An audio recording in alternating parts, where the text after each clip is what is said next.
Ал Астанада Орталық Азия мен Италияның S5+1 форматында саммиті өтті. Оған қатысу үшін Италия министрлер кеңесінің төрағасы Джорджа Мелони мен Түркменстан, Қырғызстан, Өзбекстан, Тәжікстан президенттері келді. Басқосуда айтылған негізгі тезистер мен месседждер жайында тілшіміз Ануар Карбосов қазір бізбен тікелей байланысқа шығып баяндауға әзір. Ануар, сөз кезегі өзіңде.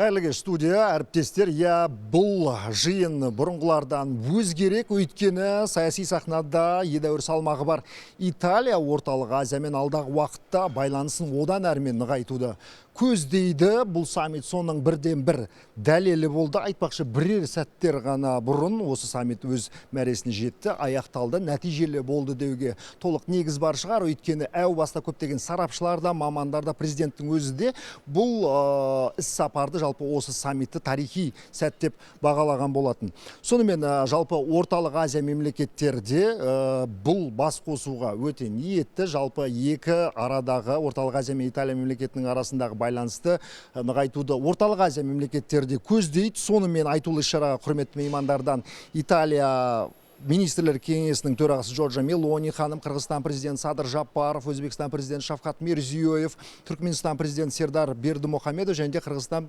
Тәжікстан президенті Эмомали Рахмон арнайы келді. Жалпы енді көпке жасырын емес, геосаяси жағдай ушыққан кезде, сауда текетірестері жиілеп кеткен кезде кез келген мемлекет үшін жаңа нарықты игеру, жаңа нарықты бағындыру бұл өте маңызды дүние. Енді осы орайда цифрларға тоқталсақ, Қазақстан мен Италия арасындағы сауда-саттық алыс-беріс былтыр 7,6 миллиард долларды құраған. Бұл өткен жылмен салыстырғанда шамамен 20%-дан артық. Алдағы уақытта оның мөлшерін көбейту әрине біз үшін де өте маңызды.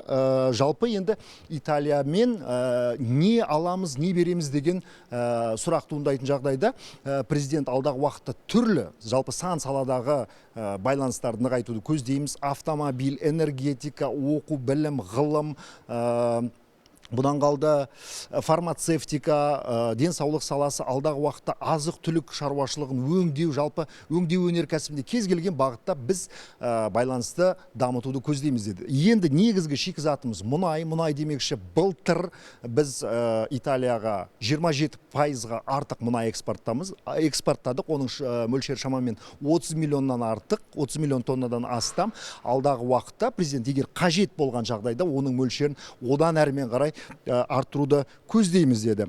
Соныменен президент алдағы уақытта орталық Азия қазба байлықтарды барлау жұмыстарын жүргізу үшін зерттеу институтын салуға да әзірміз деді. Айтпақшы, 2026 жыл орталық Азия мен Италия жылы деп бекітілді. Осы орайда Алматыда сауда үйін салуда, Италияның сауда үйін салуды көздейді. Алдағы уақытта осы мәселенде мықтап қолға алуды көздейміз. Айтпақшы, бағана ғана Самұрық қазына басқарма төрағасы Нұрлан Жақып мырзамен сөйлескенбіз. Сол уақытта да жалпы Италия мен Қазақстан бірлесіп гибридтік энергия көздерін, электростанциялар салуды көздейді. Бұл күн, газ, жел.